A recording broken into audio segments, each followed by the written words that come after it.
While many students have returned to an in-person classroom this academic year, the effects of pandemic learning loss are significant. The National Association of Education Progress just released this year's report card showing declines in math and reading across the country, laying bare the pandemic's disruption of student learning. This morning, we'll explore what it will take to address the scale of education loss around the country and the type of investments and interventions that are needed to make a difference. We're joined by members of the administration, state leaders, and an exciting lineup of education experts leading the way forward. But first, a few housekeeping notes. In addition to our audience here live in Washington, we're also live streaming this event on thehill.com. For those of you in the room, please keep your phones on silent for the duration of the program, but we do encourage you to join the conversation on social media. You can follow The Hill Events on Facebook, Twitter, Instagram, and LinkedIn at The Hill Events, and we'll be using the hashtag TheHillEd. It's now time for a video from our sponsor, the Collaborative for Student Success, to set our scene. For the first time in 3 years, America's schools opened without widespread delay. Yes, millions of students showed up for class in person rather than on screen. Students could experience again the excitement of rekindling friendships, meeting teachers, orienting themselves to the new school schedule. But while the start of this school year signals a new beginning and the end of our COVID era, the effects of the pandemic's disruptions and challenges persist. The learning loss is deep across our country. Results from the National Assessment of Education Progress, or NAEP, are out for the very first time since the onset of the pandemic. The data is striking, with America's students experiencing the largest decline in English language arts scores in a generation, and the first decline in mathematics progress since the assessment was first given in 1969.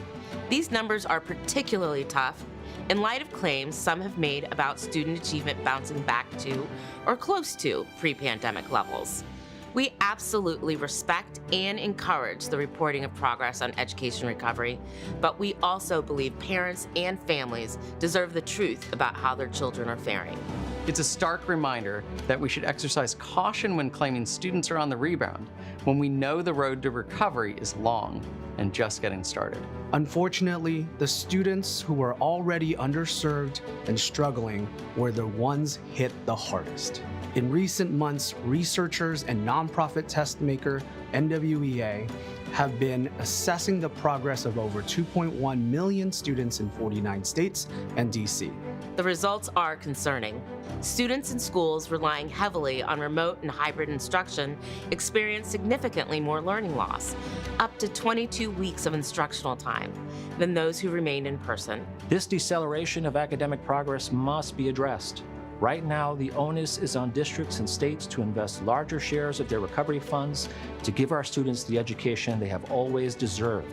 The infusion of billions of dollars into schools and the responsibility that comes with it to innovate and change is driving real progress across America. This momentum, if nurtured, supported, and sustained, could translate to potentially transformational outcomes for kids long after the effects of closures. A $200 million investment in statewide high-dosage tutoring in Tennessee is already paying dividends, with 87 districts in the state participating and school community partnerships bracing to serve over 150,000 students over the next 3 years. Another Tennessee investment gives nearly a quarter of the state's elementary students access to comprehensive summer school programming and over 10,000 educators high-quality training on the science of literacy. And in New York City, federal funds are driving massive expansions of transformational programs for students, like the city's Computer Science for All initiative, which is providing 177,000 students with computer science programming. In Atlanta, officials are focusing on supporting new teachers and rewarding new recruits to fill hard-to-staff positions. They're also helping teachers tackle challenges like childcare to make sure they can access professional learning or staff summer school. And the list doesn't stop there. Thousands of students are accessing new community-based internship and career programs in New Mexico. States like Colorado and New Jersey have virtually eliminated persistent gaps in technology access. And thanks to statewide investments in math platforms, millions of students in Michigan have daily access to supplemental math content and instruction. Over the last school year, 25,000 students were able to log in every week to complete math lessons across the state of Nebraska, thanks to recovery investments. What do all these programs have in common? They are all using the federal recovery funding to increase instructional time for students and to support educators. While the reach of these funds is impressive, whether or not they will sustain until we have truly overcome the impact of the pandemic remains unclear.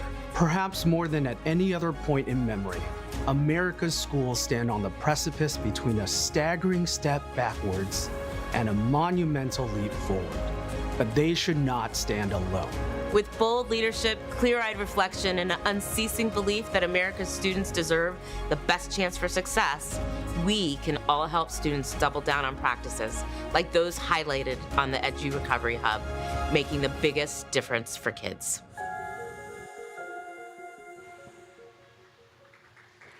Please welcome Assistant Secretary of Education, Roberto Rodriguez, in conversation with Editor-in-Chief of The Hill, Bob Cusack.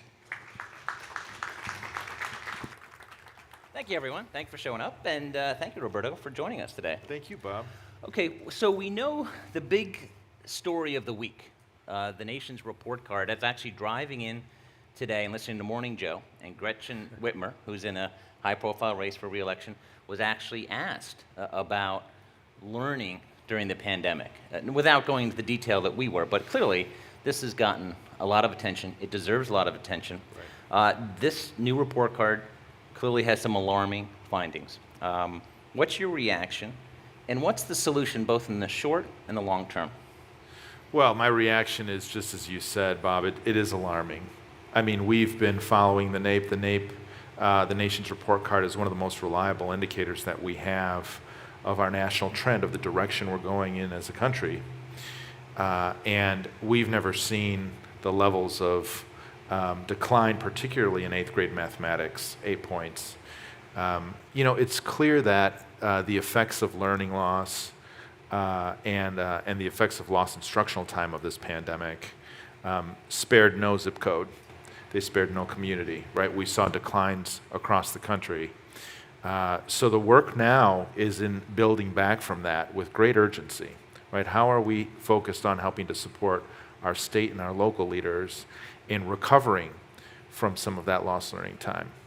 So we're focused on, accelerating instruction, providing for high dosage tutoring, providing for those strategies around tailored instruction that will help our students succeed and regain that lost ground. What is your advice to states? And of course, I'm sure all the states and the governors, and I interviewed the governor of Utah yesterday. We'll see that video in a little bit. Right. Everyone's looking at their state. But really, the results are not good for any state here. So what kind of advice behind the scenes, what are you doing on a day-to-day basis? Because obviously this just came out, but the effort will take years to address. Yeah. Well, Bob, we've been focused since day one as an administration on making sure that we can help be a good partner with our state leaders and our local leaders in safely reopening schools, in addressing some of the academic challenges that stemmed from the pandemic, and in making sure that our students are safe and healthy, addressing their mental health needs. Our state leaders and our local leaders are on the front line of this recovery, and they're putting the American Rescue Plan dollars to work every day to help fuel this recovery. And that's where we see some optimism, right? I think we are seeing states that are putting in place strategies, whether that's thinking about supporting math tutoring, whether that's thinking about statewide acceleration roadmaps and plans for their districts.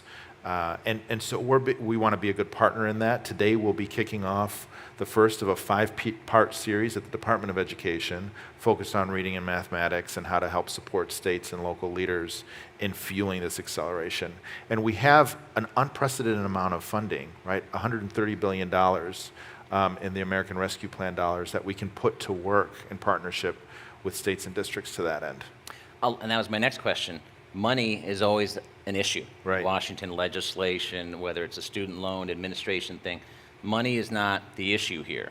But how do you make sure that money, that $130 billion, is going to be invested wisely and make sure the implementation of it, because a lot of people think once legislation is passed, well, it's passed, it's done. No, that's just really the beginning from the executive branch. You got to implement it. The infrastructure bill is going to take years to. Right. The Inflation Reduction Act will take years to implement. What are your thoughts there? Well, I mean, to your point, this is going to be a long-term recovery, right? I don't think that we are going to see gains overnight coming back from what we've seen in this week's NAEP data. We do need to move with great urgency. We need to sprint toward that recovery. We have 2 years of a window that Congress has provided for expenditure of those ARP dollars. Our administration moved expeditiously to make sure that those dollars were allocated to the state level. And now the work is, beyond that, focusing on what we know works. And the good news is we have a robust evidence base of what works to help support our students in regaining that academic ground. We know that tailored instruction works. We know that the use of formative and diagnostic tools to help identify where students are and double down on that content to help them regain that ground. We know those strategies work. We know that high dosage tutoring that is a few times a week, at least 30-minute sessions, ideally with an educator, ideally during the school day.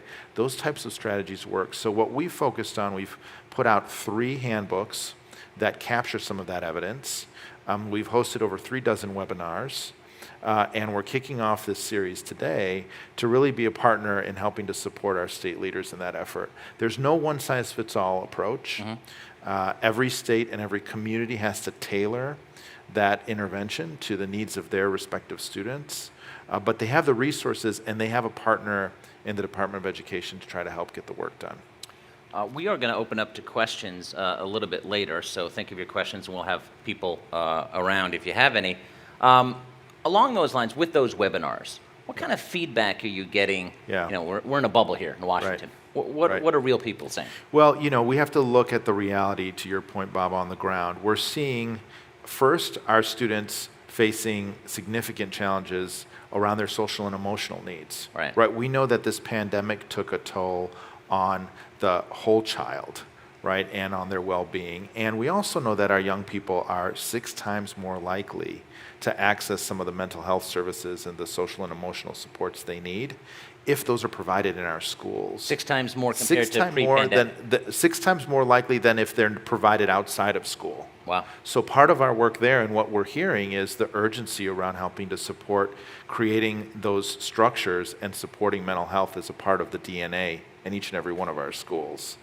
The other thing that we're hearing, and the challenge I know future panelists here at the event will touch on, is the educator shortage that we have. Right. Again, which is sparing no state and community. We're seeing that shortage. It used to be pre-pandemic, most acute in STEM, most acute for teachers of our English language learners, our special education teachers. Today, we're seeing those shortages manifest across all of our states. So there, it's about pioneering new approaches to attract and support a new generation of teachers in our classrooms. That is the single best resource that we can give our young people for their academic success as a great teacher. It's a tough question because it's complicated and there's no magic wand, but how do you deal with that? How do you fix that? I mean, you have an aging population in the United States right now overall. How do you replace those teachers? And obviously some governors talk about paying them more. Right. Well, we're encouraged by what we're seeing across the states and in districts around use of these ARP dollars to that end. So we are seeing some districts and states raise teacher salaries, provide bonuses for retention. We're also seeing new pathways into the profession, right? So there are states that are, we've partnered with our Department of Labor to provide a new model and a new roadmap around utilizing the apprenticeship model to help attract a new set of talent into the profession, pay them while they're being trained, right, and help them move toward licensure and certification to be able to serve our students. That's a type of approach we probably wouldn't have considered pre-pandemic, but is a new and more innovative way of how we think of some of your grow your own programs, right, that we're seeing take off in communities around the country to help address some of these challenges. You know, it's since March of 2020 when things shut down. I remember talking to a top lawmaker on one of the committees, and I said, you know, how long is this going to last? When are things going to get better? Right. This is someone who was briefed, you know, by classified, and his answer was, we'll be fine in a couple weeks. That didn't pan out. So, this challenge from the states, are they nervous when you talk to state officials? Because this has obviously never happened, and the programs that are being put in place have never been implemented. So is there some people really needing help to do this the right way? Well, you know, I think it is, I don't know about nervous, but I think there is definitely a sense of urgency. And what we're seeing is an openness to trying new things and to trying to re-examine the evidence around what we know works to help support students' academic growth, right? So that's refreshing. We're also seeing partnerships in ways we haven't seen before, right? So President Biden challenged us earlier this year to meet a new goal of 250,000 mentors, tutors, coaches that can support our educators in the system around supporting students, right? And over 60 nonprofit organizations and partners have answered that call, working with their local officials and their districts to try to meet that charge. So that's been really encouraging too. We know we definitely can't go back to the old playbook, right? Being able to accelerate the recovery at the pace that we need to, and to use this opportunity to re-envision, right? So we're not going back to more of the same, right? But we're actually being able to think about how are we utilizing technology in new ways coming out of this pandemic, for instance. You got to look at the positives in some of this stuff. Right, Yeah. That's right. And I think we're seeing our educators and our principals and our system leaders and our state leaders really trying to reach forward and lean into some of these new, more innovative approaches. Last question for me, at least for now, until open up for questions. You've been in education a long time, worked on Capitol Hill. Right.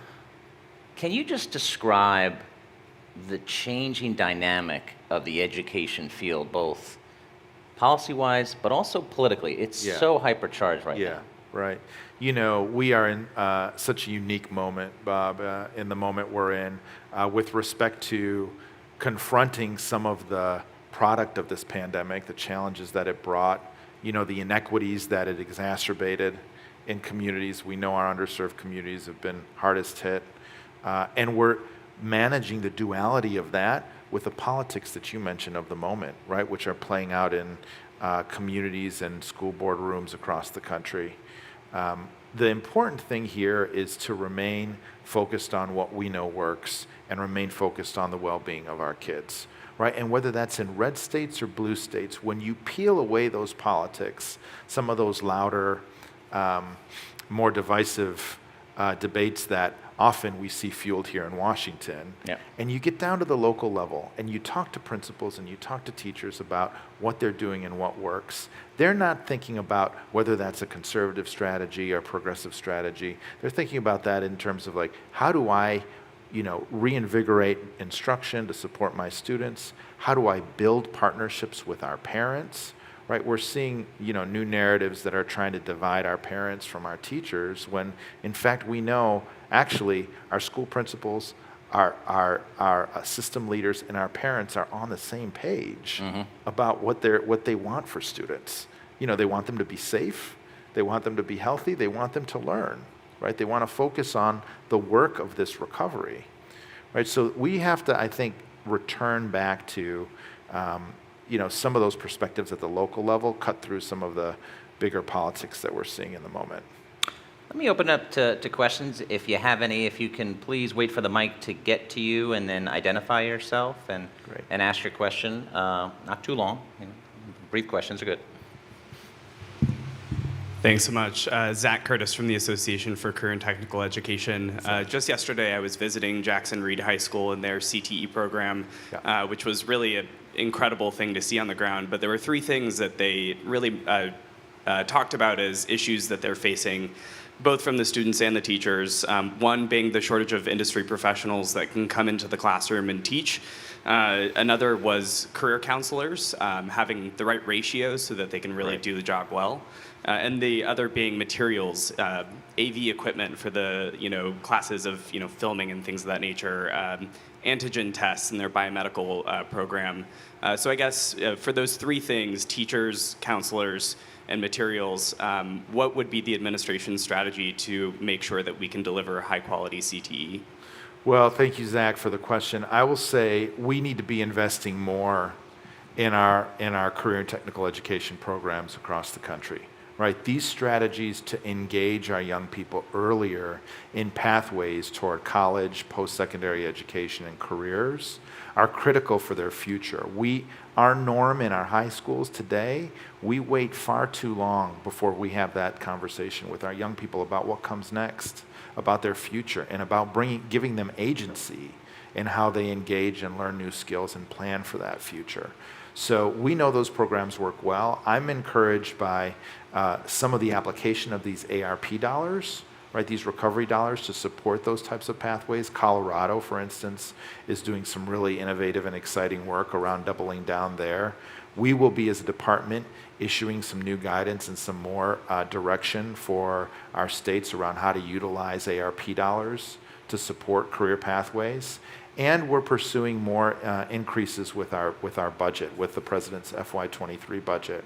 One of those proposals is a career-connected high school program, right? How can we think about this moment to redesign and re-envision what our high schools look like and provide opportunities for that career counseling and for advanced coursework and college credit and work experience for each and every one of our students who wants it in our schools. So that's our vision, and we're working hard with Congress to try to see what we can get done with that in the next budget cycle.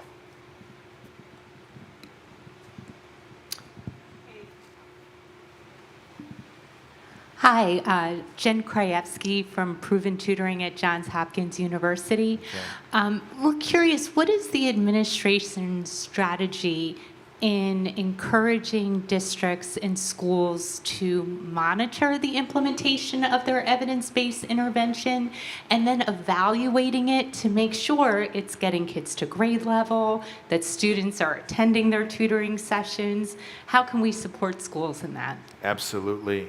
So, we have at the national level, we have a data portal and a hub where we're, in touch with states every day around reporting with respect to their data and the use of those ARP dollars.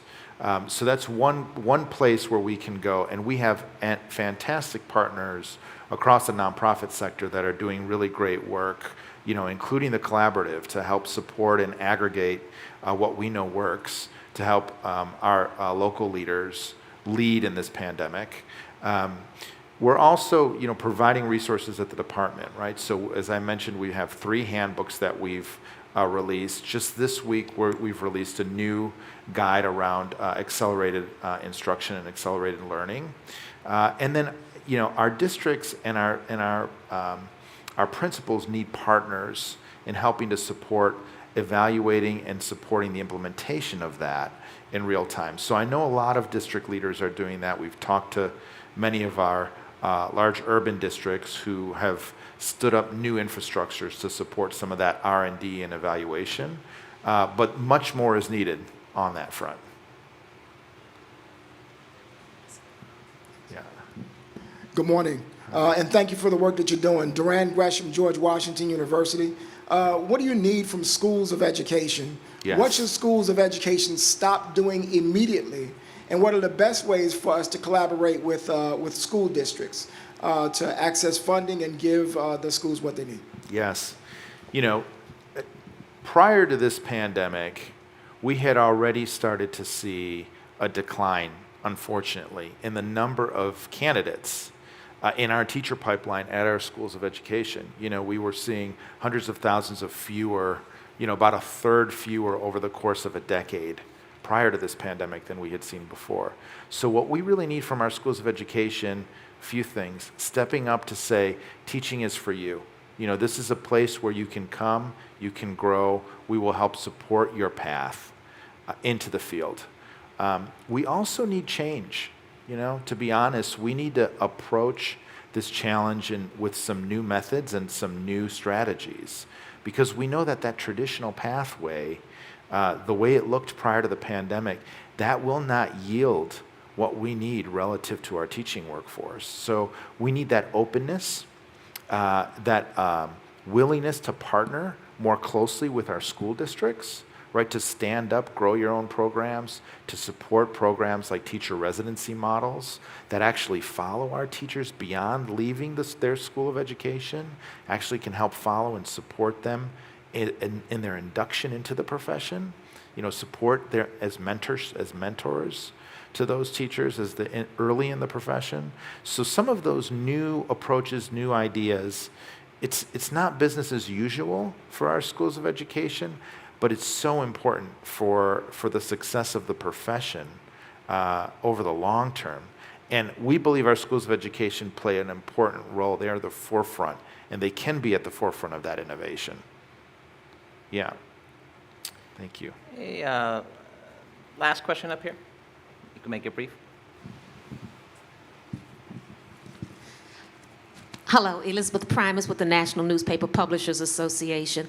You mentioned tutoring in school, and I am wholeheartedly supportive of that. I worked in DC public schools, retired after 33 years.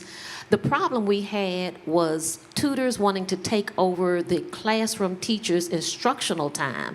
How do we mesh tutors who are supporting and helping accelerate kids when kids are being pulled out of their English or math classes and are not getting introduced to the new material while they're overtaking past material? Right.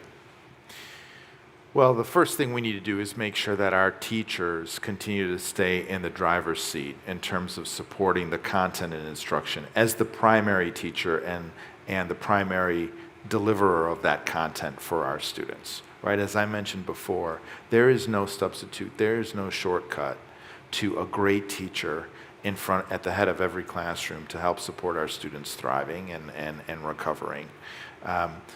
At the same time, we know we need more adults, not fewer adults. We need more relationships, not fewer relationships. What the pandemic taught us is that in the absence of those relationships and that support, not just academically, but socially and emotionally, those connections matter for our students. They mattered before the pandemic. They certainly were strained during the pandemic, particularly as, we were at the end of the 2019-2020 school year, we had all of our students, at home, right? We only had about 27% of our schools open for in-person learning that following school year in the fall. So that took a toll. So we need to double down in reinforcing and reinvigorating those relationships. And that includes with our teachers, it includes with our tutors, our counselors, our social workers. We have a lot of work to do. Our coaches, we can all play a role here in supporting student success. That's really the spirit behind the President's Charge and the National Partnership for Student Success. That is something I want to encourage everybody to take a look at because it's a way to answer the call in this recovery for tutors and others that are in the community to step up and say, how can I help? How can I support these young people alongside their teachers and their principals in the recovery? Well, that 20 minutes went very fast. Yeah, sure Please did, thank Bob. Roberto Thank for you. joining Great us to this be with morning. you. Really appreciate it. Thank you. Thank you.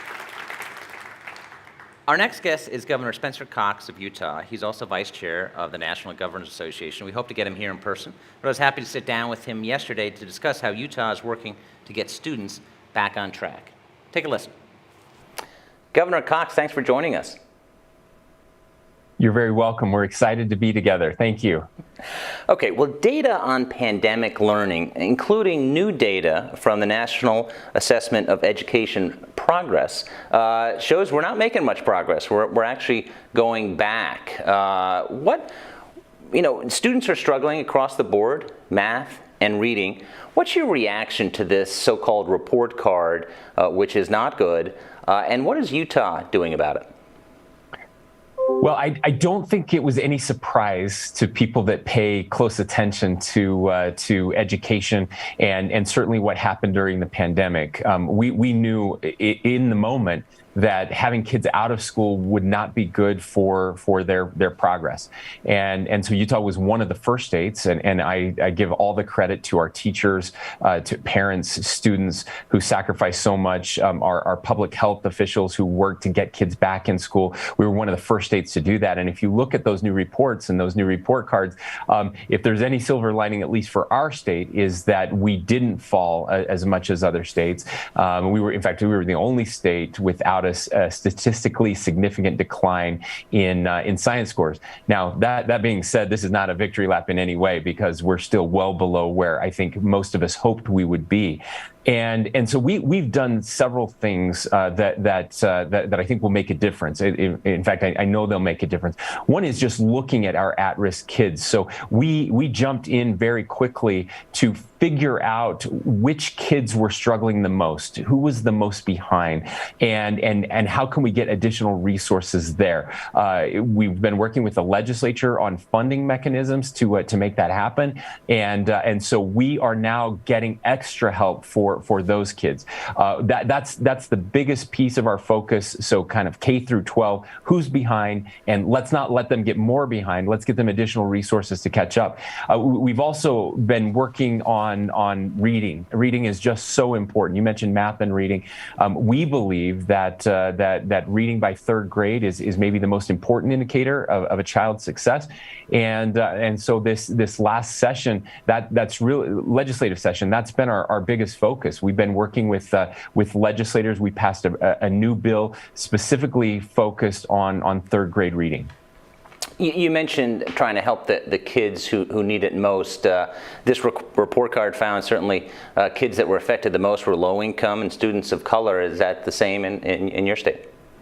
Yes, yeah, it is the same for sure. Again, one of the reasons we were a little more successful is we had been working well before the pandemic to get technology resources in the hands of all of our students. So most of our schools, regardless of socioeconomic status, had access to devices. So we had Chromebooks or iPads available for almost all of our students, which allowed us to pivot very quickly into digital learning. But we know that was just a stopgap, and so getting kids back in school as quickly as possible made a huge difference. But what we did find was that kids who had less access to resources and parents who could be there with them during the pandemic and could help, they struggled the most, and disproportionately that fell on our minority population, our multicultural students, those that are rural students, those at a lower socioeconomic class, and so that's where our focus has been when it comes to funding. Governor, I've got 3 kids, and during the pandemic, our house was a little cramped, and now they're all back in the classroom, and that's great. But do you get a sense from some, or just a feeling of, okay, now we're back in the classroom, everything's good, and do you have to combat that to say, no, we lost a lot of education in these couple of years, and we've got to make sure we fix it going forward? Sure. Look, I was in the same boat. My kids are a little older, but I still had 2 in public schools. I had one in middle school and one in high school, and they struggled as well. And so we experienced it firsthand as a family. I'm actually not getting the sense that kind of everything's okay. I've been traveling throughout the state. Just yesterday, I met with teachers and students in Utah County here in our state, and we were talking about the issues that they're facing. I have a brother who's a high school counselor, also teaches reading and is learning that these kids are struggling. He's seeing a difference, and it's been problematic. And so nobody is resting on their laurels, if there were any to rest on. Really focused on making sure that we're helping these kids get get back to where they need to be. And I want to be very clear about this. I mean, if you looked at the numbers before the pandemic, like they weren't great, right? That's one of the issues. That's why this third grade literacy program that we are focused on right now, and we're hiring instructional coaches all across the state. We're really trying to get to kids earlier. We know that if we can help them in pre-K, kindergarten, first grade, second grade, third grade, their odds of being successful, not just in school, but after school, and avoiding some of the some of the terrible tragedies that happen when we don't have an appropriate education. That's got to be the focus. And the good news is that across the board, we're seeing educators and school districts that are committed to making that happen. You know, certainly in Washington, everyone's talking about money and can we pay for it? And with the passage of COVID funds, money is really not the issue here. It's how you spend it. So how do you go through that decision-making process to make sure you're maximizing the money you have? Yeah, that's something we're trying to get better at. And by the way, I feel like we're better at it than other states only because money has always been a problem for us here in Utah. We have two challenges. One, we're the youngest state in the nation. We have more kids per capita than any other state. And two, about 2/3 of the land in our state is owned by the federal government. These are public lands, and the federal government doesn't pay taxes on those lands. So we've always struggled with funding and had to be very careful about the way that we prioritize our funding to get the most good out of it. So we're when we look at these new sources of funding, and again, I have to give credit to our legislature who's worked very hard in distributing these funds. The funds that went directly to schools, we have school boards and school employees that are trying to maximize their use of the funds that are available. But we're really looking at evidence-informed and evidence-based instruction.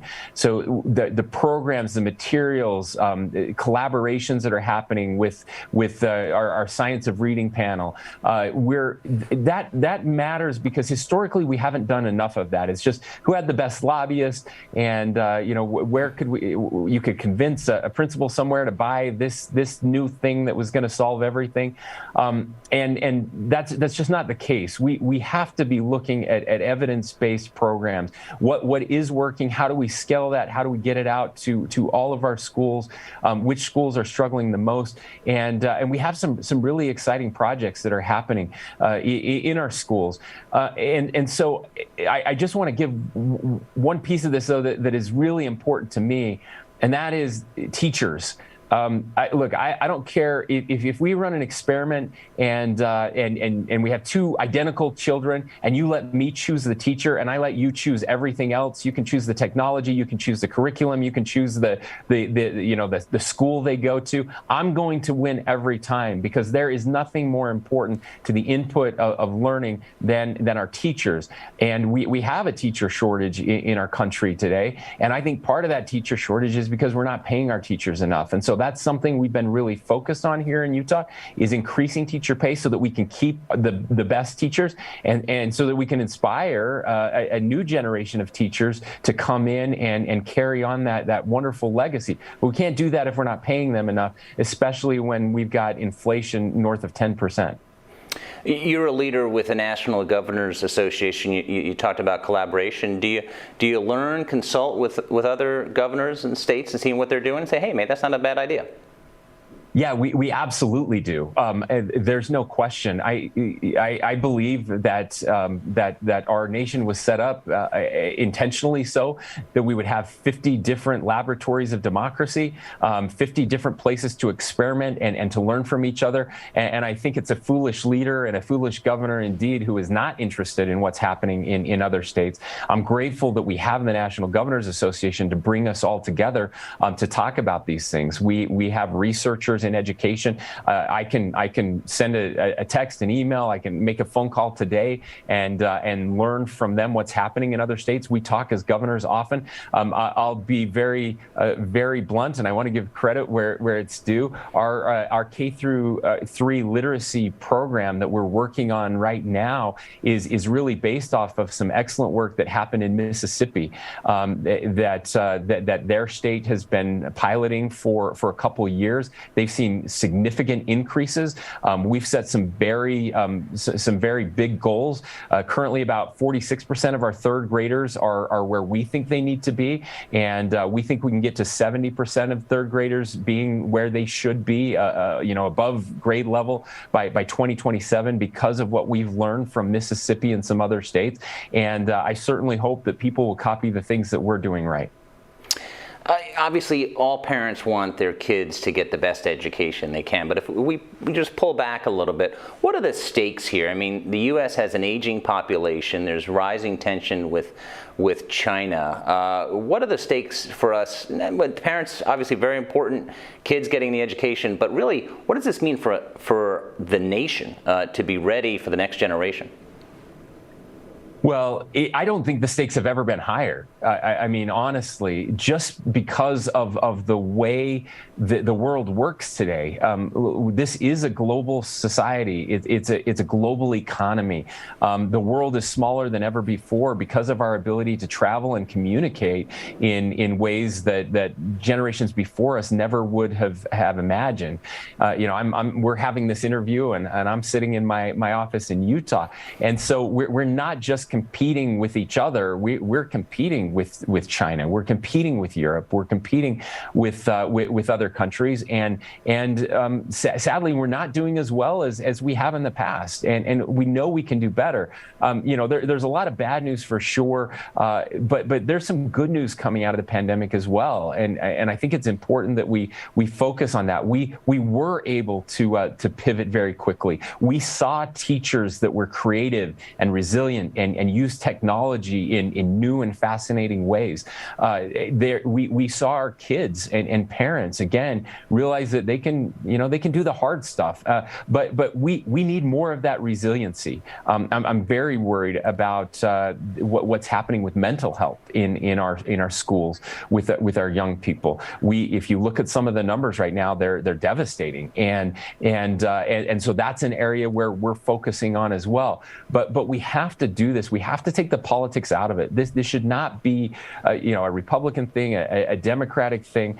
We should be coming together to support our teachers, support our schools, and help make sure that the next generation will be even better than the current generation, because the world needs a strong United States, and that only happens if we have a strong and educated populace.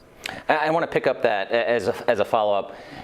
Just education used to be more of a bipartisan, certainly initiatives in Washington, bills would pass, large majorities, and obviously COVID came along and it's so divisive now. How do you get there? How do you get the politics out in the wake of this anger that you're seeing, and education is kind of caught in the middle? Yeah, well, to me, trust is the currency of governing, and trust is the currency of education too, in some senses. And so we have to make sure that we're constantly working to engender that trust. One thing we can do is to be a little more careful as politicians in the way that we talk about our schools. Again, we talk about our educators, that we're not undermining them. I have deep concern. When I was studying in college, we were taught that all politics is local. It feels like all politics is national now. Mm-hmm. And if something happens in a classroom in California or Virginia, everybody assumes it's happening in a classroom in Utah. And so we have to work as leaders to dispel that type of misinformation, to bring parents on board. We also have to include families, and that's something that not everyone has done well. School should be point about supporting children and parents. And parents absolutely have to have input into their child's education. And here's the thing, Bob, I don't know a teacher in the world who doesn't want more more parent participation. They really do want parents involved. That makes their job easier. It makes their child's education more formative. And so I always encourage parents to get more involved, have conversations with your teachers. But we have to get away from this name calling and misinformation. I've seen parents come in and yell at kindergarten teachers for teaching them things that just aren't happening. I mean, they're trying to learn their alphabet, but they've heard something on social media or on cable news that has led them to believe that there's something happening that is not. And so we really do need responsible leaders and responsible parents to step up as well. Most families love their schools and love their teachers. I think there's an exhausted majority out there, and that exhausted majority needs to be speaking up and talking about the good things that are happening. Let's not have this race to the bottom where we're so excited to share the one negative story when there are thousands and thousands of positive stories every day that our teachers are doing good things and our kids are learning and parents are involved. And that's the way the system should work. Yeah, I think that's a great last point, that you see a lot of stuff on social media and you think the tension that teachers and parents are always fighting, and yes, some are, but most aren't. Governor Spencer Cox, really appreciate you taking the time on this important issue. I love your insights. Thanks so much. Thanks for having me.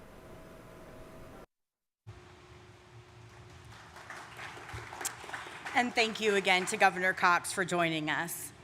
Education certainly has not been immune to political controversy over the last several years.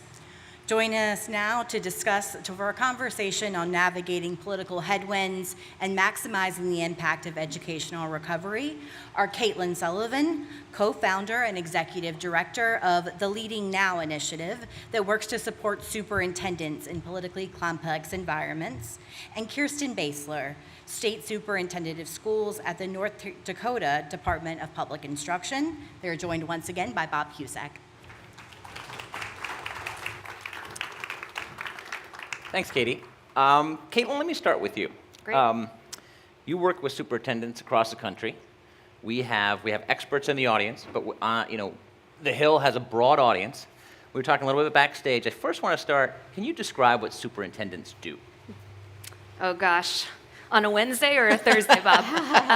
Superintendents are local district leaders who wear just a variety of hats, and they're really called as public officials to be both internal and external leaders. So that could mean, substituting for a fourth grade science classroom when there's a teacher shortage, which we're seeing in intensity in pockets across the country, to speaking at a Rotary Club meeting and engendering the trust that we just heard Governor Cox reference that really does start and end at the local level. So they have a range of duties, but at the core, they are at the intersection of their internal staff, their students, their teachers, their principals, and spanning across their communities, including parents, and we have to mention school boards as part of this as well. They are really the bridge between their elected, most times, school board officers and then their internal staff. So they have a huge responsibility on their shoulders. We see superintendents as the most influential and least supported role in the K-12 system. And it's been a real privilege to work across 96 of them as a part of the Leading Now initiative, spanning elected Republican superintendents across the country, and then some appointed superintendents in blue states and counties as well. So it's, yeah. Quick follow-up on that. Yep. What is the feedback you've gotten since the pandemic? Their jobs, just like so many other jobs across the country, have gotten even more challenging. The political dynamics, not to mention just the deaths and hardships of their community members themselves. They have really had to step up in so many ways. The feedback that they are feeling depleted, they are also feeling incredibly resolved to stay the course on their commitment to all students. We've spent the morning talking about the stakes getting even higher now that the data have been laid bare on how our students are doing, and especially students who have been least served by our system all the way up until the pandemic. Now they are taking the hardest hit. So these superintendents are inspiring to me because they are taking their duties so seriously and feeling like they need to stay in seat and stay the course. And that means strengthening and in lots of cases restoring public trust in the schools that they're leading every day. Kirsten, has that been your experience? What have you learned? Yeah, thank you so much for mentioning school boards, Caitlin. I think that's incredibly important. North Dakota has chosen to use a portion of their state set aside from the COVID relief funding to support our school boards. Lots of conversation this morning about making sure that we're spending the money, and you visited with Roberto and Governor Cox. Both of those gentlemen talked about making sure that we're spending that money wisely. And the fact is that 90% of the funding was delivered out to our local school districts to make local decisions. And so we have really invested in supporting our school board members because they're elected people, they are members of their community, but they have historically received too little support, training, and guidance on how they can best make those decisions. And I am a firm believer that our student outcomes won't change until adult behaviors change.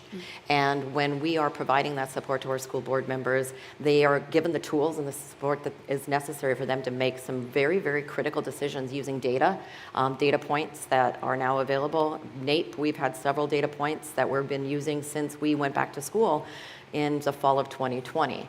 And so I think it's important. I think we were, particularly in North Dakota, I think that there was a false sense of security because just all but a handful of our schools were open full-time, 5 days a week in August of 2020. So I think there was this idea that because we were in our brick and mortar buildings, that we would be able to escape. Well, when those data points were coming back, as we were back in school, and then Monday's release of NAEP, we learned that no, the disruption was real for our students as well. And so we need to invest wisely. We need to use our data and invest in our teachers, our support specialists, and really give our students the support they need. You mentioned being elected. You're both an educator and a politician. Yeah. You've been, I think you were elected 10 years ago? Correct. Okay. How do you balance that? And how has education changed in those 10 years? Wow. All of the speakers and Caitlin this morning just talked about being in the crosshairs, that it certainly changed. You have to balance, much like a local superintendent, you are the leader of a system, of an educational system, and that needs to be, you keep that the main thing. But then you are also that conduit, that link to the people that support you, our taxpayers. You're always responsive and needing to be in touch with the communities and the voters that are voting for you. I visit with my colleagues, state school chiefs. Some of them are appointed, some of them are hired by a board, and some of us are elected. I believe that being elected is truly the best way to be. I'm an independent office, independent of my governor. Both governors that I've served with, I've gotten along well with. We are partners, but as an independently elected office holder, responsive and accountable to the citizens of North Dakota make me extremely connected, and it allows me to keep education the main thing. And so I appreciate it. Well, it's interesting you said serve with your governors. I remember interviewing John Dingell, the Dean of the House, and we were interviewing him, and we said, one of the questions was, what do you think of these presidents you served under? No. He didn't go for that. He's like, That's I don't right. serve any under presidents. I serve with them. Caitlin, leading now, can you just tell us about, you mentioned briefly kind of initiatives. Can you expand upon what you're doing at Leading Now? Sure. So we focus on superintendents and the adults who are adjacent to them. So members of their school boards, creating the same team dynamic, members of their cabinets, their assistant superintendents, principal managers. And what we really do is work alongside them by bringing them together into cohorts of 15 to 20 leaders at a time across state lines, so that a superintendent leading in Florida can be having dinner or sharing a problem of practice and a dilemma that's on his mind, and realize there's a lot in common across state lines, whether it's Tennessee, Florida, or Florida, Texas, or Florida, California. So we bring these leaders together. They learn the most from each other, and Leading Now, our team, is the broker to the best research on common ground messaging, all related to strategic communications and public engagement, so that superintendents feel like they're on firmer ground to, again, build the trust they need, the political will, the public, both information and visibility that the public needs to have into our schools to make sure we're doing right by all kids. So it's a combination of leaders learning from each other and then us bringing expertise into their hands. Because to your first question, Bob, superintendents are doing so many things every day. We cannot just trust that they are going to wake up and have their fingertips on the latest messaging guidance in how to promote social emotional learning or student well-being or making sure their teachers feel the best supported in their classrooms. So we try to give them a head start on that messaging, not that there's a one-size-fits-all script at all that's going to work in every context across the country, but because we believe these superintendents need support and some tailwinds from the field to help them do their jobs even more effectively. I know you said there's not a one-size-fits-all, as what Roberto said as well, but generally speaking, what have you learned? What works and what doesn't through that collaboration? Well, we talked about a little bit backstage about turning down the heat and the politicization of education, and we heard about this is not a D or an R issue, this is really an E issue for education. I mean, one strategy that so many superintendents have tried and found helpful is taking the public political discourse out of a packed school board dais setting and bringing it back into a one-on-one conversation with the concerned parent, with the school board member who seems to be on his or her own in an agenda that could be undermining the whole long-term direction of the district. So having these one-on-one conversations and actually humanizing what it is we're talking about, that's one strategy. Another is going to spend time with students in classrooms, doing instructional walks and observations, whether that's a superintendent and school board member side by side, or again, a parent. And actually, social media can be a positive tool to promote the good that's happening. Imagine that. Exactly. Right. Even though it can also, we know, have some downsides and a little bit of a liability effect as well. So I think the trend there is having superintendents really be the ambassador of the good that is happening, not to sugarcoat the reality of what our students need from us as adults, but to say, this is what, a little bit of a myth-busting exercise to say this is exactly what student engagement looks like, despite some concerns that are, stirring up a firestorm on social media of whatever is in the curriculum or that passage or that book. Let's go in and take a look and see how our students are doing, and that can help to turn down the temperature and reshift the focus back to teaching and learning. Kirsten, as far as turning down the temperature in North Dakota, is it getting better? It is. Okay, why? I think because we're accessible. I think as an elected official, as an elected leader, making yourself accessible. I think Caitlin's saying the same thing. The districts that I've seen weather this storm, this most recent storm, most effectively have been the superintendents that have been accessible. That their door is open to a family member, to other community leaders. When there are concerns about what's going on in the school, they open their door and they say, "Come in and let's talk about this. Tell me exactly what it is that you're worried about, that you're concerned about. Let's go take a look together." And when they do that, whether it be the Rotary Club members or the mayor or councilmen or county commissioners, when they are facing it together and going out into the community, into their school districts, the temperature gets turned down really, really quickly. Because then you're dealing with the facts, you're seeing things with your own eyes, and that's the way that we lead at the department as well. I spend a lot of time out in my schools, out in my communities. It was just in a blizzard in northwestern North Dakota on Monday. But whether that, already. went in the ditch and went right, like literally went in the ditch and then went back on the road. And so, but it's important and it means a lot to the people in those communities when you come out and you see what they're facing and you're in it with them. And so that has helped us turn down the temperature a lot and really keeping the main thing the main thing. Mm-hmm. The culture wars are real. But when you are asking adults to focus on student outcomes and when you can talk about the culture wars and then pivot right back to how are our third graders doing in reading, how are our fifth graders doing in mathematics, when you pivot to those conversations and really talk about what the purpose of education is, then there's that common ground. You found common ground that everybody wants to be successful on. And so that's how we've done it. Caitlin, what about the parent who's watching this, says, what's the problem? My kids are getting A's and B's. No concern here. What do you tell those type of parents? Because obviously these tests show, regardless of the grades they're getting at the local level, we're going backward. Yeah, this has been a challenge that long predates COVID and the pandemic, Bob. I mean, our founding partner for Leading Now, TNTP, issued the opportunity myth 6 years ago now, 4 years ago now, that blasts open this myth that you just put your finger on, where there's almost a false degree of security in pretty low expectations in the classroom, and students ostensibly meeting what's expected of them, and yet when you look longer term, not being prepared for post-secondary success, whether it is CTE or college or another rewarding pathway for them. So I think this is a moment of national reckoning, frankly, where we need to lean into the fact that we are not and have not been doing right by our students, not in the short term here and now of a report card that parents feel good about, but thinking longer term about a student's trajectory and our nation's trajectory.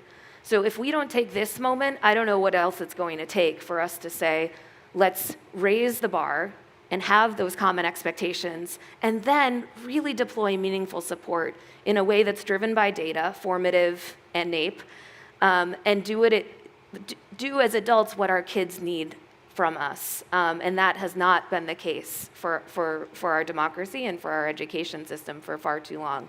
And that's why spending time with these 96 superintendents, they're not looking to go back to normal. They're looking to harness this energy and this parent attention and engagement to carve a new path. And they know that they're not going to get there on their own single-handedly, but this is very much about stewarding the public trust and, again, bringing constituents across perhaps dissenting constituencies together in service of children. I saw you nodding your head. We'll open up to questions, but I want to get your thoughts on that. So my biggest fear is that we will dismiss this and discount this, that people will say, you know, not my child, not my school, not my community. This is real. We have to face the fact that if your child is getting an A and they're not at a proficient reading level, they're not going to have a successful future. So regardless, I think that's the message that we are sending. Please don't dismiss this. This is a real issue, and it's very, very urgent. We can't do this alone either, I think would be the message that I would want to say to everybody listening. K-12 school systems need support, but this is going to need to be a national effort, a community, and starting with every zip code, every community should be asking their school superintendents, their school board members, what can we do to help? Right. And because students spend 7.5 hours a day in our schools, right? But there's 15, 16 hours that they're not with us. And so where are they in those communities, and what can a community do? Teachers have a lot on their plate. They go to school for 4, 6, 8, 10 years to be better instructors, better assessors. We have a lot of people in our community that need to help our children in all sorts of other ways. We'll open up for questions. If you have a question, just please raise your hand, and we have our crack staff with microphones. Just identify yourself and fire away. Nefertira McQueen, Somerset Development. It's a nonprofit organization that supports children and after-school programming. I wanted to know what resources or partnerships that we can engage with to continue to support and navigate the education system for the youth that we serve in these different communities. So I think the first step, each community is going to be very unique and very different and have different needs. They are resourced differently with different, human resources of different levels of capacity. So I think the first thing and the most important thing that you could do and should do is communicate. Specifically sit down, as I said, with that superintendent. That is where I've seen the most success in our schools. Sitting down and uniquely charting a path for each community, each school that you are engaged in. And ask those leaders, ask those board members, what do they need help with? They'll tell you. And for a program like yours that is, so differentiated for every student's strengths and needs, really to pick up on Kirsten, your point of communication, rally the quantitative and qualitative data around that student as the center of gravity, and then make sure that their classroom teacher, their parents, members of your team and staff all have a clear-eyed view of where that child is holistically and what your high expectations are for where they go over time. And then talk to each other about how it's going, not based on your own perception, but based on the data that travels with that student. Hi, Jen Krajewski from Proven Tutoring at Johns Hopkins. In North Dakota, what is the approach at the state and local levels for making sure families receive data points on exactly how their child is performing, their progress, and their academic needs? Such an important question. I have a family engagement cabinet that I started about 5 years ago, and so I have family members, and it's really important for me to say family instead of parent engagement.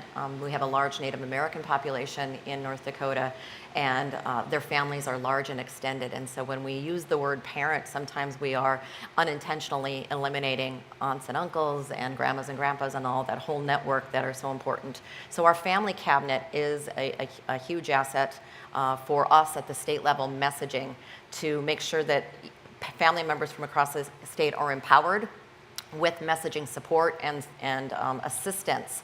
We also work very closely with our North Dakota School Boards Association and our North Dakota Council of Educational Leaders, ensuring, because most often they don't have a huge communications team, and so we can carry that burden at the state and provide some data points, messaging. We also are very proud of our dashboard. It's insights.nd.gov, where you can drill in and find out exactly how your students are doing.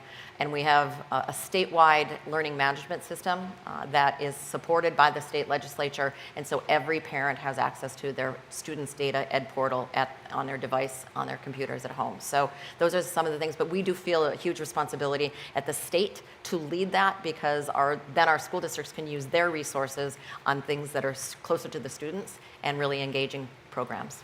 And may I just say thank you for doing that work. It's something that we hear all the time from superintendents working at the district level. They don't have the local capacity to be carrying the torch, and so to the extent that states can do that heavy lifting behind the scenes, that will give superintendents the political cover they need, because the last thing our country can absorb right now is this mass turnover of superintendents and local leaders. It's going to contribute to churn that trickles down and lands on the heads of our kids who have just weathered too much over the past few years.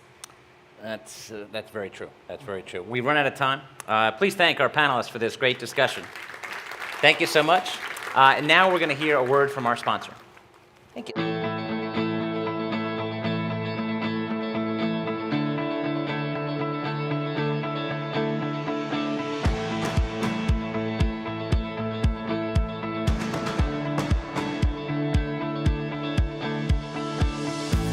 The first thing I'd be clear about when visiting with education leaders, these dollars are here to make children whole, not here to make adults whole.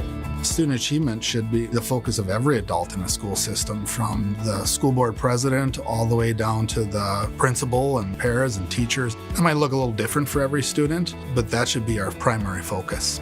The training program, Be Legendary School Board Training, really is a mind shift for boards and superintendents. Boards aren't experts on education, but they are elected representatives, and the public tasks them with facilitating the strategic plan and implementing what needs to happen in the school district. And the main thing is, are our students getting the outcomes academically that they deserve? And so helping our school board leaders understand how to set those student outcome goals. And then when we're asked what difference did that money make, we're going to be able to have hard, solid data, because our student outcomes went from here to here. 90% of board members' time is spent on adult behaviors, such as building the budget, facilities and grounds and maintenance and operations. And normally less than 10% is actually spent talking about student outcomes. I truly believe student outcome focused governance is the hope for our nation, because almost every state in which we go, our third grade reading scores are simply not where they need to be. One of our main beliefs is that the better your board is and the more training your board does, the better off your district and your students will be. So this training was just awesome, because number one, it really puts the focus back on student outcomes. Each district in North Dakota had the opportunity to choose from several possible goals, and so you kind of customize them to what you think your district needs. So for us, focusing on the performance for third grade reading was focusing on 8th grade math, and then focusing on to make sure our students at the high school were choice ready. This training provided the education and the resources that we as policymakers, decision makers need to make better decisions so that our students can continue to succeed. There are a lot of things that capture the attention of boards. Most of them, unfortunately, aren't actually going to drive performance improvements. The nature of this work is to give boards the tools they need to actually be focused on the things that matter, to be intensely focused on improving student outcomes. To change behaviors with our students, I strongly believe that it has to come from the top. Our common goal has to come back to the students and what we expect them to become in the future. We invest professional development in our teachers, our superintendents, and our building leaders. It's now time for us to expect that our school boards have this same type of training. All of my work in public education has made it clear to me that student outcomes don't change until adult behaviors change.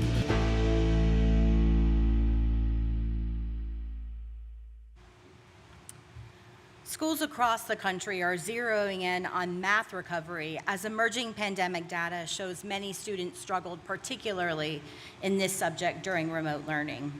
Joining us now to discuss efforts to transform the student math experience and accelerated learning are Penny Schwinn, Tennessee Commissioner of Education, and Shalini Sharma, co-founder and CEO of math education platform Zearn, used by 1 in 4 elementary and 1 million middle school students nationwide. They're joined by Bob Cusack. Thanks, Katie. Penny, let's start with you. What initiatives are in place in Tennessee that you think our audience would be interested in? Sure. So I think one of the most important things is that we had a pretty big, bold plan going into the pandemic. I think what we've done is we've doubled down on that plan, expanded it, and ensured that it is free, no-cost resources for all of our districts. So specifically in academics, we've done a few things. We have high-quality instructional materials, ensuring that students have the best materials in front of them every day and that teachers have those resources to use. We have a math adoption this year. We are starting Math for All, which is a series of math networks. So every district in the state can be part of a regional network, really looking at high-quality implementation of those materials. So our principals, our superintendents, as well as our teachers get really strong support in just the curriculum adoption process, but also in more specifically how to teach math with these new materials. And then finally, we have a very robust intervention and acceleration program, but specifically it's Tennessee All-Core. Over the course of the next 3 years, we'll provide 200,000 students in the state with acceleration opportunities, and that's high dosage, low ratio tutoring. That is working with partners like Zearn to ensure that students have both math and early literacy supports, and that covers kindergarten all the way through 12th grade, whether that's in school, which we have those opportunities every day for students. After school programs, we have $30 million in community partnership grants for YMCAs, United Ways, and other folks. And then we also have a high school support and incoming high school support where students can get on-demand high school tutoring in mathematics, writing, and ACT prep. So we're really trying to have a comprehensive support system, not just kind of throwing things at the wall or having a million different initiatives, doing a few things really well and going very deep in them across the state. Along those lines, you say not throwing things at the wall. Mm-hmm. At first, when it was so frenzied in the beginning of the pandemic, I imagine you had to throw some things at the wall and then eventually come up with a long-term strategy. Can you describe that process of, wow, this is going to last for a while? Yeah, I think one of the things I'm really proud of in Tennessee is that we had a strategic plan that we had rolled out a month before the pandemic, so perfect timing. And what that allowed us to do is we had a lot of feedback and data that we were using to figure out what are our gaps right now. Those have just been exacerbated by the pandemic. So we're actually working the plan that we had. One of the things I'm also proud of is that our General Assembly, Governor Lee, our school districts, and families came together to really say, we're going to commit to these 2 or 3 bold initiatives. We're going to have policy that back them. So now there's sustainability from a policy perspective. There's sustainability from an implementation perspective because of our strong partnerships. And financially, even after 2024, and I think we all know that this is going to be recovery long after the federal dollars run out, we now have a state dollar commitment to ensuring that tutoring continues over the long term, that summer programming and extended learning for 4 to 6 weeks for all of our students extends in the long term, and that we have really high quality materials in the long term. That's all now codified in Tennessee. Shalini, the lessons learned from the pandemic, that's one thing I want to ask you about, but also how did Zearn get started? And tell us what you're doing on a daily basis at Zearn. Thanks for those questions. So that's perfect. I wanted to start by giving a brief primer on Zearn. So Zearn is a nonprofit math learning platform. We're widely used, as your colleague mentioned, 1 in 4 elementary school students and 1 million middle school students in all 50 states. We scaled up a lot during the pandemic. The core idea of Zern is very simple and relevant to the moment we're in with the NAEP results, which is we deeply believe all kids are math kids. And if we do the work as grown-ups to support that, we can build an entire numerate generation. So that's kind of the core ideas that that we think about at Zern. In terms of what happened during the pandemic, the first thing we saw on our platform in March 2020 is we saw a massive shift in usage. So March 13th, that Friday, was the day for many schools. At the end of the day, they found out that school wasn't going to open on Monday. Many schools had their Chromebooks and devices locked in the buildings, so they couldn't get them out to their students.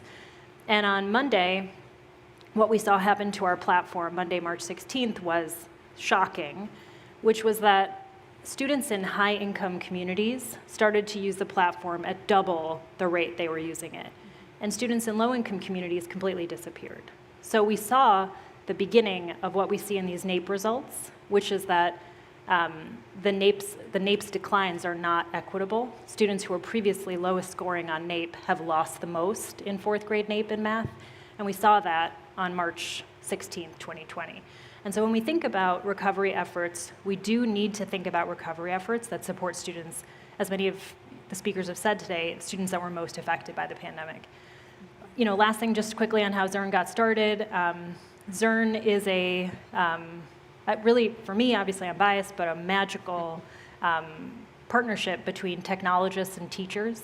The number of Zerners who are former teachers, from visual designers to engineers to just a whole boat of math teachers, is really exciting. And all of us work on basically trying to build a technology that teachers love and complement the great work of teachers.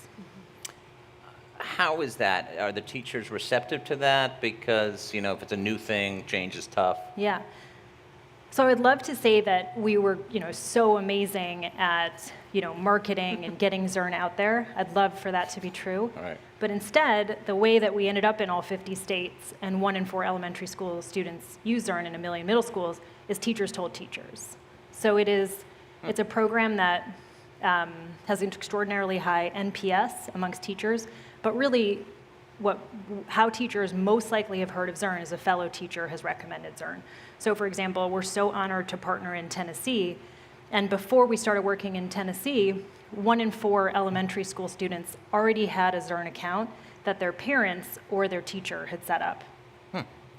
Penny, you mentioned the federal and state dollars. Can you give us, especially on the federal part, there's a lot of federal money going to the states now. How has that been in implementing? Has it been challenging? Just getting up the systems, it's obviously inherently going to be bureaucratic because you're going to have a lot of people who are going to be involved. Yes, and everyone loves bureaucracy, but I think we will take it for $4.5 billion, which is what Tennessee had. That's about 4.5 times what our annual federal funding looks like. So it's a tremendous amount of money in a very short period of time. And I think that's one of the reasons that when we were strategizing what is the most effective way to use those dollars, we went to the research and the evidence base. We said, let's do something statewide because we want to have proof of concept if we're going to ask for sustainable funding. And if it doesn't work, we're not going to do it anymore. And then we worked the plan. And so I think the big bets that we have are certainly around our high quality materials and literacy. We've got a big literacy program in Reading 360, and now we have Math for All, so really focusing there.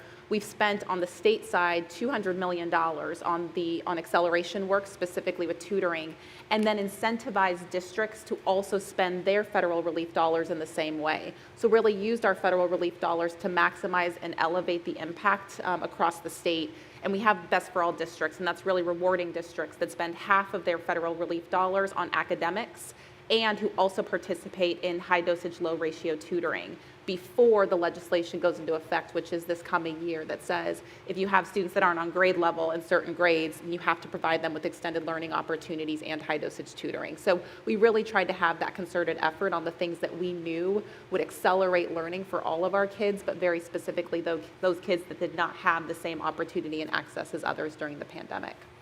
Shalini, we'll open up to questions in a little bit, but we're in a town of lawmakers who really have to track so many issues. And many times they've even told me, I can go an inch or 2 or 3 inches deep But what do you think is something that those policymakers should know from your experience doing this day by day?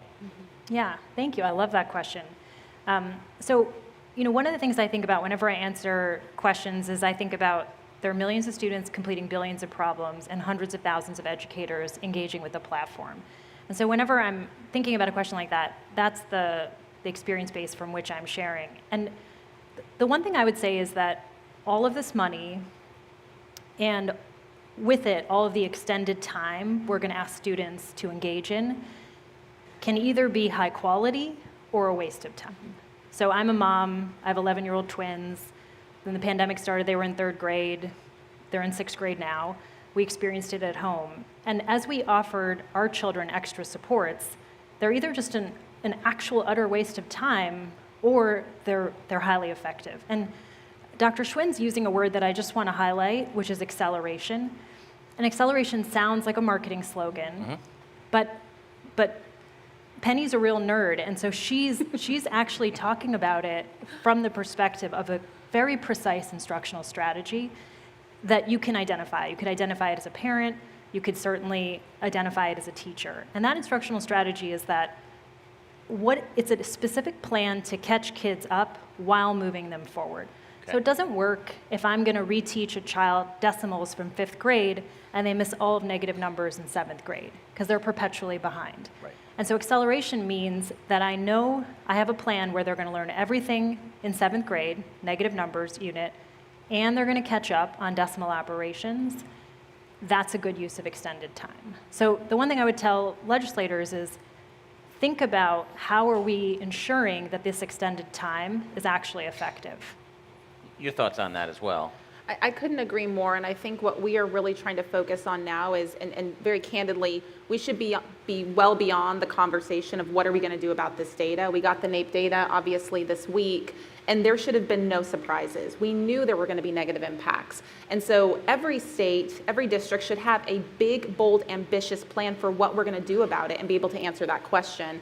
And for us, acceleration really is one of the key strategies that we hope to continue in the long term, not just as a pandemic recovery tool. This is just good practice. So when we think about all of the minutes that we have in a school day, are we really intentional about making sure every single minute matters? How do we reevaluate that? And how do we ensure that the programs, initiatives, and supports, like I think the work that we're doing with Zern, like we're doing with high dosage tutoring, that we are really integrating that into the school day? And frankly, and I know a lot of folks talk about what is the magical thing that we can do. We're not going to recover if we don't have more time. Kids don't just magically get more time within the same school day. We're going to have to think about increasing minutes and making all of those minutes matter. So from, I think, a policy perspective, we're really trying to have the three-legged stool of good policy, ongoing funding. We just redid our funding formula that now supports these initiatives forevermore. And the third part is really effective, thoughtful implementation. And we need to make sure we have the supports to do that well. When you say increasing minutes, what do you mean? Because then you got to be decreasing something else minutes-wise. Yeah, so I think it's a little bit of both. I think one is, or maybe there's three. So I think one is extending the school day or school year. In Tennessee, we have now policy that extends summer learning 4 to 6 weeks for every district. So every district provides that specifically for our rising kinder through 8th grade students. So we have that now funded by our General Assembly, and that was passed back in January of 21, really kind of advanced for kind of responding to the pandemic. And I think you also have to ensure that within your school day, you've thought about the minute. So we have something called response to intervention or intervention block. That doesn't just have to be intervention. You can actually use online programs and acceleration tools like Zern, provide small group instruction to another group of students. So instead of having centers or independent reading or whatever else might be done, you can be really intentional about the minutes that you have. And I think the third thing that we're talking a lot about in Tennessee right now is what are on the plates of our teachers, our schools, our districts that just don't need to be there anymore? How can we remove barriers, remove bureaucracy, remove unnecessary requirements so our educators can focus on why they are in the classroom, which is to educate our kids? I actually think from a policy perspective, that is one of the best things that we can do right now. Clear the way so we can focus on acceleration and recovery. Let's open up to questions. If you have a question, please raise your hand and we'll bring a mic around to you. Thank you for being here today. Stephanie Myers with Reading Horizons. Picking up on that point and finding the moments, coming out of the last couple of years, have you found creative ways to innovate time with teachers and leaders and their professional learning? I'll jump in. So what we've done, a couple of things. So I think one is we work pretty closely with our superintendents who give us a lot of feedback. Sometimes it's keep going and sometimes it's please stop, don't do that.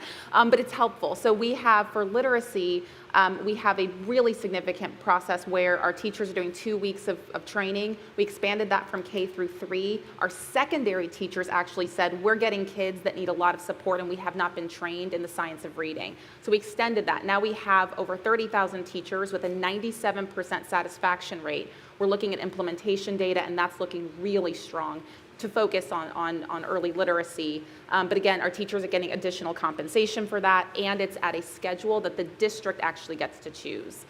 The other thing that we're doing is we have mandatory professional development days in our state. So we're trying to work with districts to say, here are big modules of courses and supports that might work for your district. Here are different ways to access that.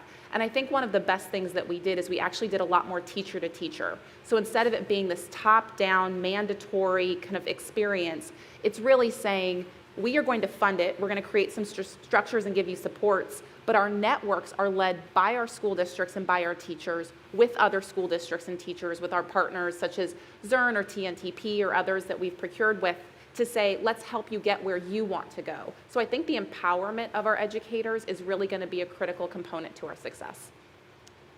I just would love to add one thing. The other interesting demand that we're seeing states and districts ask of partners, which I think is excellent, is anything you bring forward from a professional learning perspective needs to have a synchronous and an asynchronous component.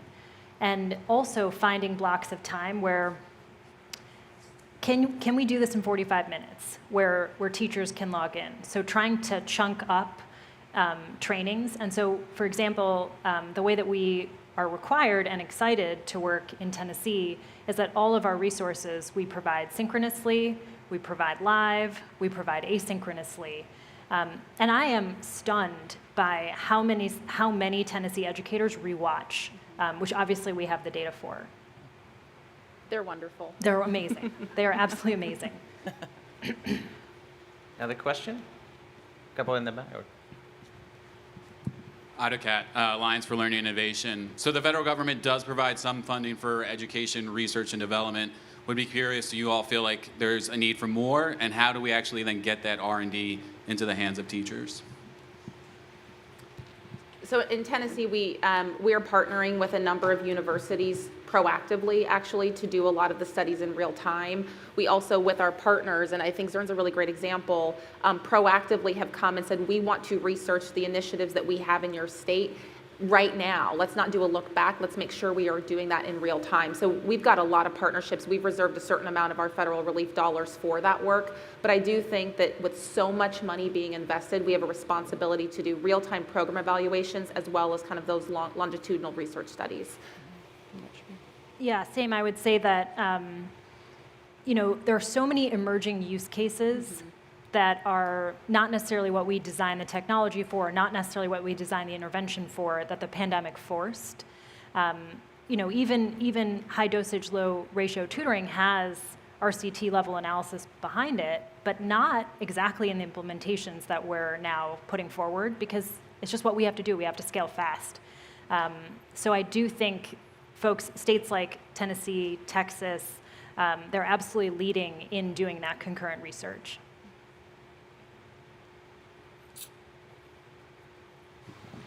Last question. Go ahead. Farzan Illich, Howard University. One of the reasons I think the so-called educational system is failing is because we confuse certification and education. Certification and education has nothing to do with each other. In fact, people learn when they actually want to learn, not to take some stupid test. So how do we transition from a certification system to an educational system? I'll jump in because I think one of the things I'm most proud of that we have used our federal relief dollars to do is to launch the first nationally recognized apprenticeship program for teaching. And the reason that I bring this up is because we are trying to shift the model so that our future teachers, our first-year teachers, are now third-year teachers because they've had 2 years studying with and under a master or mentor teacher. They are able to get paid while they are learning and studying and becoming a teacher. We pay for their bachelor's degree, sometimes their master's degree, and their credential. But it is a much more clinical-based program that gets folks what they need when they need it. And I would say for our existing educators, we're trying to do that same modeling with our endorsements for things like mathematics. So that's something we're investing a lot in and have sustainable funding for. Yeah, what I would add to that is, you know, there's no question that taking, let's say, a math quiz once a week and getting a 75 on it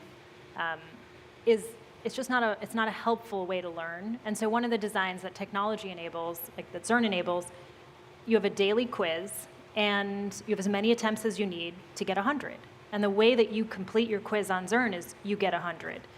So it might take me 20 times, it might take Dr. Schwinn 2 times, but there's only 100. And so I do think we should think about, technology allows us to start to think about test taking and how we are assessing students completely differently. We have run out of time. Please thank our panel for this great discussion and great questions from the audience, I must say. I'm going to hand it back to Katie to close us out. Thank you, Bob, Penny, and Shalane. Thank you all again for all the fantastic guests and everyone who joined us both here in the room today and online. On behalf of the Hill and our sponsor, the Collaborative for Student Success, we'd just like to thank everyone. If you missed any portion of today's program, the full event video will be available on thehill.com shortly. Thank you very much and have a great rest of the day.